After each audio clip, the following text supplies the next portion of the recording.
Now, before you all grab your pitchforks and storm into the comments section over the title of the video alone, let me just say that of course racism is bad. I wouldn't make a 10-minute video defending something so obviously terrible. So that was a fucking lie.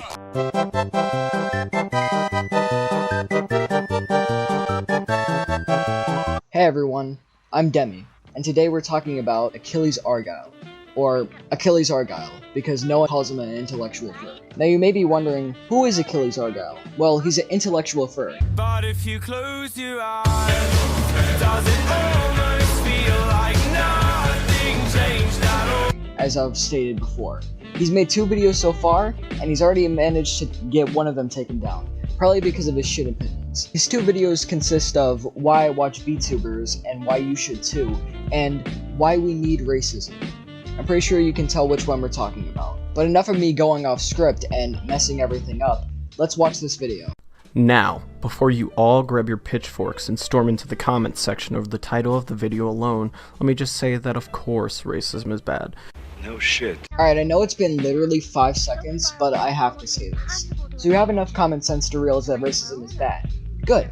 Then why are you making this video? There's no reason this video should exist. It is morally and objectively incorrect, especially for you. Remember, you're trying to start a career, and you chose possibly, no, definitely, the most controversial topic you could start on. It blows my mind how people can be openly racist and expect no backlash. I wouldn't make a 10-minute video defending something so obviously terrible. Wow, this guy really said, oh, I wouldn't make a 10-minute video defending something that is objectively terrible. Well, why are you making it 10 minutes then? Do you want that sweet, sweet ad revenue? Because you didn't get it. The video instantly got taken down. Or, I would say instantly. It was up for about a year before it actually got any public attention. So I hope you got your attention that you wanted. Generations have been ruined because of racism, and lives are still getting destroyed by it, getting destroyed by it.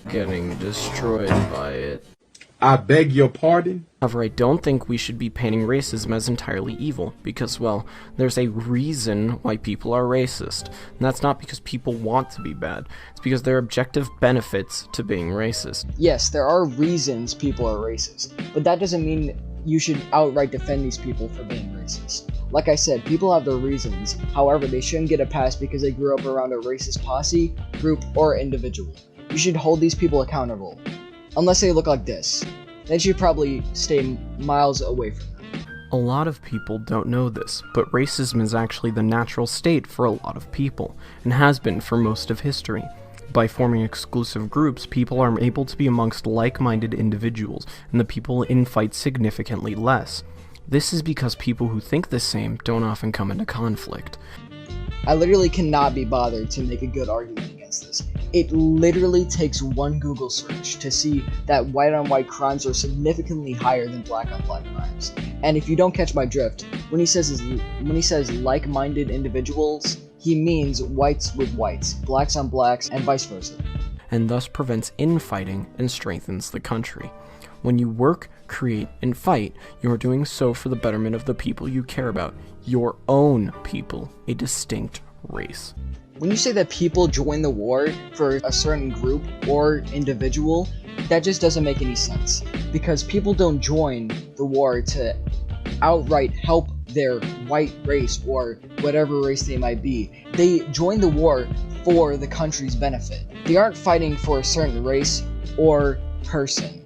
Now, there may be an exception for like family members, but I just don't think that's the case. Because whenever you're going into war, you usually go in with the mindset that you're helping your country. I know I personally feel that certain races contribute significantly less than others to our culture, such as Mexicans and Indians. Again, literally takes one Google search here. I'll show you right now because I bet Mr. Foot Fetish won't. See, right here, there's an entire fucking list. This legitimately confuses me, because this makes me believe that this intellectual furry didn't actually do any research to back up his claims. As I've proved twice now, most of his claims can be debunked with one Google search. For claiming something so egregious, you think you actually do some research first. Another race's actions, you're gonna call them out on it at any chance you can get. This is far preferable to the alternative of being blindly accepting of all of a race's mistakes, something we do so much in today's political climate. This can be seen with the whole COVID-19 epidemic. The virus was caused by China. There's no way around that. It started in China because some Chinese idiot ate a bat, and it spread because the Chinese government was unwilling to be honest about the severity of the virus. In spite of this, people are defending China and shunning away anyone calling the virus the Chinese virus. Alright, this is a bit of a nitpick, but this entire video is about going over this idiot's beliefs. Now, when you say some Chinese idiot, that's just extremely ignorant. It doesn't matter if it was a Chinese dude. They could have been white. They could have been black. They could have been any race. So I feel like that's just discriminating against a certain race. And it's somehow wrong to call the Chinese out for it?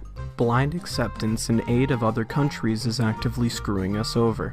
I mean, Africa is leeching resources from the first world all because some liberal politician sees that their skin color is dark and takes pity on them. This is just borderline incorrect. This liberal politician you're talking about doesn't support Africa because of the color of their skin. They help these people because it's a serious fucking issue that people actually care about, unlike you. Speaking of helping people in need, I will be linking the Save the Children charity to spread awareness about poverty in Africa. So the link will be down below to make a difference. And don't even get me started on black crime statistics. Admittedly, white people do have their own shortcomings too, though they are less drastic than other races. They've only ruined pizza and Italian carbonara, which weren't too good to begin with, so not much loss there. Dude, the only thing that's ruining that pizza is the odor of your stank feet. But seriously, white people have done some fuck shit too. Stop acting like we're all high and mighty. The world fucking sucks, me and you know that. Here's a perfect analogy for your small brain. In other words, it's a huge shit sandwich and we're all gonna have to take a bite. If you've stuck with me thus far, then I need you to bear with me again, as I realize what I'm about to say may sound bad. Nevertheless, I have to say this. Slavery is good. Every great civilization is built on the shoulders of disposable workforce, and it's even better if this workforce is perceived as having less rights than a regular citizen. And this loops back to my main point, why we need to bring back racism. Racism desensitizes us to slavery. During the Afton and Henry opened in 1967, the family-friendly Fazbear's family was one. Yeah, the rest of the video is just him complaining about Donald Trump and repeating himself, which I don't really care to explain to him again.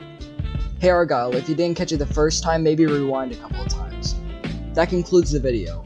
I hope you enjoyed this video as much as I did. I hope to see you guys next time when I complain about Minecraft SMPs. Good night, everyone.